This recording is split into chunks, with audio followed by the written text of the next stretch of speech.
Hello and welcome back to Vox Terra, aka Hidden Agendas. So today, to help us make sense out of what the US or we just did in Venezuela by capturing President Maduro and his wife, apparently, I'm going to cite largely from a really helpful article from Democracy Now! Or a news story titled, US Strikes Against Venezuela, Trump Wants the Oil, as Grassroots Resist Economic Asphyxiation. December 31st of 2025, so just before we did this. So for this interview, Amy Goodman interviewed someone from Caracas a journalist by the name of Andreina Chavez. Her latest piece was for Dropsite News, headlined, War of the Entire People, Venezuela's Grassroots Rise to Resist Trump's Naval Blockade. Now, as you listen, and the fact that I'm quoting from somebody from Caracas who seems somewhat sympathetic to Maduro, consider when you listen to media narratives, what I read from, I think it was Michael Parenti back in the early 90s, unless it was Noam Chomsky, but I think it was Parenti's book, Necessary Illusions, that our media environment has, there's doves. Well, we got to take it easy. We're going to just engage this bad guy, but we'll change them. And there's hawks, we just got to bomb them. But the dominant narrative is just this simple. This is the bad guy, this is the good guy. And they leave out all these economic interests at play, all these actual hidden agendas, if you will. And we don't even hear from the other side. So Andreina, cites, what everybody knows, that for the last 4 months since August, the U.S. has been amassing a large military buildup in the Caribbean under the pretense of fighting drug trafficking, while also, this is my words now, making some noise about that oil, wanting that oil. And under that pretext, quoting Andreina, they have been bombing dozens of small boats in the Caribbean and Pacific and killed hundreds of people. She points out there's been no hard evidence that these civilian boats were actually drug trafficking. Points out the underreported story that cocaine and fentanyl are not largely produced in Venezuela. Cocaine is mainly produced in countries like Colombia, Peru, Bolivia, and that only 10% of that cocaine produced in those countries passes through Venezuela, or less than 10%. She says the majority, which I think is going to sound plausible to any people, even without having to fact check this, the majority of where those drugs pass through, the majority of nations are more allied with the U.S. government. Now, here she did not cite that glaring example of that Honduran president who was convicted of drug trafficking, and many saying that under his presidency in Honduras, it was basically a narco state, and that Donald Trump pardoned him. Andrea points out that even if there was suspicion that those boats were carrying drugs, the normal procedure is you seize the vessel, board the boat, detain people, and then you start interrogating to find out who the drug kingpins are. You don't just go and do these extrajudicial killings. And as an aside, not mentioned by her, but what if China did anything like what we, in quotes, are doing? And I put we in quotes because I've been opposed to these wars for an awful long time now. Well, from drugs to oil, Trump made claims that Venezuela stole U.S. oil. She points out that Trump just started seizing oil tankers in Caribbean waters. The first oil tanker, she said, was seized on December 10, and that tanker was later sent to Texas to unload, because Trump said we would simply keep the oil these tankers were carrying, again, under that pretext it was stolen from, quote, us. But what I found would be really telling to know is where exactly that oil went. Because when you say us, it's like, well, who's we here, amigo? Is America the oil companies? Well, let's dig in more to that oil story. Trump said, she says, and I've seen this in other articles too, that Venezuela owes oil to the U.S. because it robbed the U.S. at some point. That it belongs to us, in quotes, even though it's on Venezuelan soil. So here's what happened, she said, and I've fact-checked this other places. In the 2000s, the Venezuelan government, led by Hugo Chavez, who was the predecessor of Maduro, nationalized Venezuela's oil industry. And if you can remember back to that time period, Hugo Chavez was pretty popular, and there wasn't much doubt that he won the popular vote. Now, as an aside, I had a buddy from Venezuela who was one of the rare people who would speak up a bit in favor of Chavez, opposed to all the people coming here, joining, pumping their fist at the country they came from, which is more typical. He said that his dad said that the reason why Venezuela was having a hard time is because of the U.S. embargo against Chavez, or because of the U.S. causing trouble and working with the rich of Venezuela to kind of undermine what Chavez was trying to do for the poor. Okay, that's his narrative. And you can say, no way, no way. But we never hear that kind of voice in our media, do we?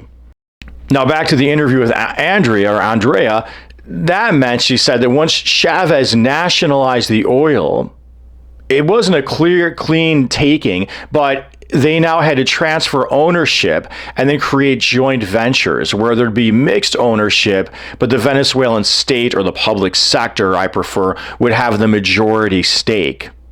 And that was part of a larger campaign of what she called reindustrialization, sovereign renationalization of other resources, with their intended aim of putting the resources back in the hands of the Venezuelan people.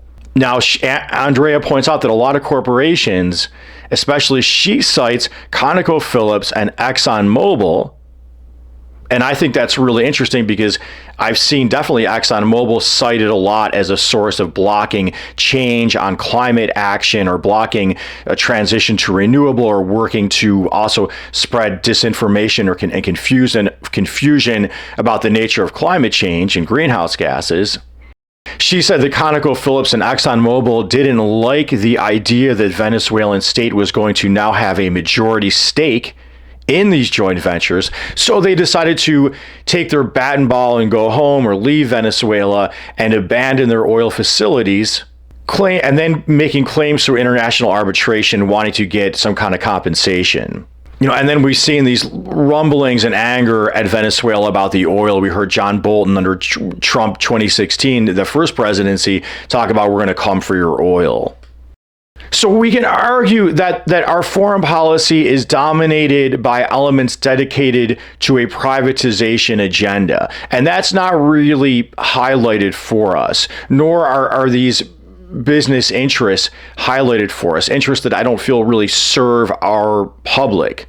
So Andrea goes on to talk about some other, things that she would view as positive happening in Venezuela that we really never hear about in the U.S. or from the, probably a lot of Venezuelans who come here and want to kind of pump their fist at Chavez and Maduro and sort of join in the majority thinking here.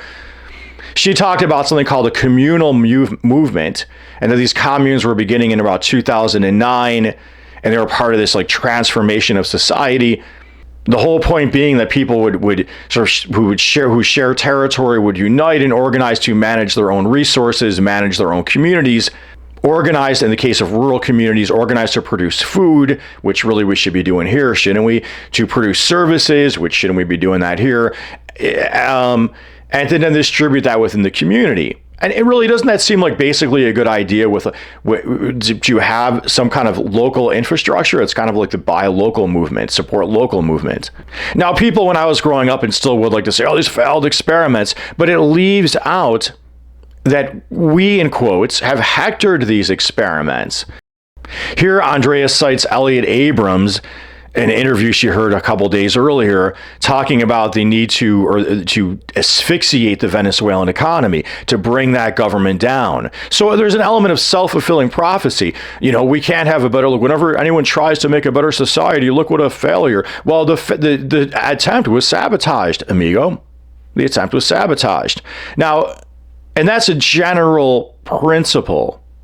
And we can tie this all back to what's going on at home. Yeah, we can pump our fist, got rid of a bad guy, but it's a privatization agenda that seems to generally favor, and I'm talking almost any of these wars here, they always favor the defense industry because there's a built-in economic incentive for this to make money selling the U.S. government armaments. And they generally seem to support the fossil fuel industry. And keep in mind that I did a video for you before, and I cited to you the CEOs of the defense contractors earn around $19 million a year. $19 million a year. And this is a largely taxpayer-funded industry. Now, the oil industry execs, CEOs, I'm guessing, are around the same. And think for a second, if you had a public sector employee making anywhere like $1 million a year, but if you're subsidizing the private industry, somehow everybody's okay with that. But it's the same thing. Well, we're not just subsidizing some people to have really fat salaries. They then can take their money, and then the oil industry, the fossil fuel industry, the defense industry, all these established businesses donate millions to American politicians annually. And they got ties in the media. So we are subsidizing them to set our national policy. And in the case of fossil fuel petrochemicals, well, we're subsidizing a policy that is in effect because of all their years of obstruction, of trying to block change, block even energy conservation. It is to pump our biosphere full of greenhouse gases and carcinogens, and it is heating our planet. And heating the planet makes everything get more unstable, which is going to then in turn help defense industry profits, because when you've got an unstable world, people are freaking out and arming themselves. So I hope this helped snap some people out of their war fever if they're feeling it. Made them doubt a little bit if that's what they're feeling.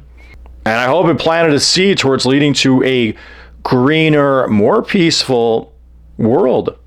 Please check out revolutionarygraphics.org. I got some nice graphic tees up there with some cool artwork. Make a donation at Patreon. Please subscribe, comment. Wouldn't mind some positive feedback, finding some common ground, but hey, even hearing negative feedback is better than nothing. And as always, until next time, peace be with you.